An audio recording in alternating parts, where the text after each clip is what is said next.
It was an event that took place in my life many, many years ago when I was in private practice as a psychotherapist in Colorado.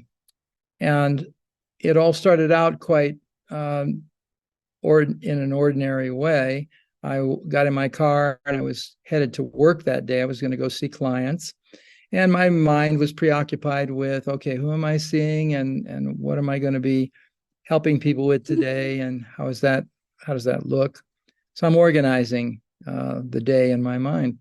And I came to an intersection very close to where I lived at the time. And there was a red light, so stopped the car. Turns out I was the first one from the crosswalk, in the crosswalk. So I'm doing my ruminating thing and trying to organize my thoughts.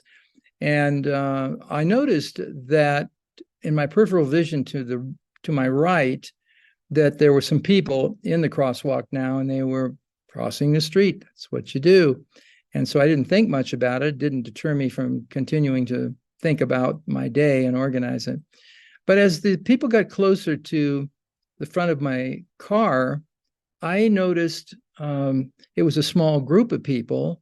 And then I paid more attention to it, and I realized it was probably a group from the high school of special education people, mostly young high school students. There was a teacher, and I quickly, looked at it and said, "Oh, okay, well, it's a special ed class," in my mind. And so, what caught my attention, even after I had decided what it was and what was happening, they kept moving slowly across in front of me. There was this young man in a wheelchair. He was, I would have guessed, maybe 14 to 15 years old. And that wasn't striking, but the fact that he was in the wheelchair, he wasn't in a wheelchair just sitting in the wheelchair. He was strapped in the wheelchair, actually, to keep from him falling out. And his body was involuntarily flailing around, including his head. He couldn't control his body movements at all. And I thought to myself, the thought just naturally popped into my mind, the mind I had then anyway. And it said, oh my God, this kid is going to be in a wheelchair, unable to control his physical movements for the rest of his life. And it was a very strong feeling of pity that came up in me. And at that moment, when he had just entered my visual field and was right in front of my car, and the windshield, I could see this kid. He was maybe 10 feet from me. And all of a sudden, all this flailing around stopped. His head just turned very quickly and stared right through my windshield, right into my own eyes, and froze there.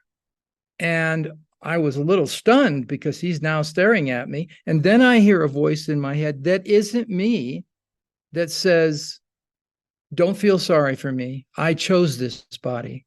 This is my last time here." And he said it in a very stern, adult way, and really a masterful way. And I immediately got who he was.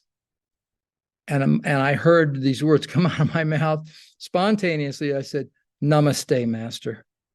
May the divinity in me recognize and honor the divinity in you." And I never forgot that moment. I was so ashamed for having judged him completely incorrectly, by the way, by his looks and by his condition and situation.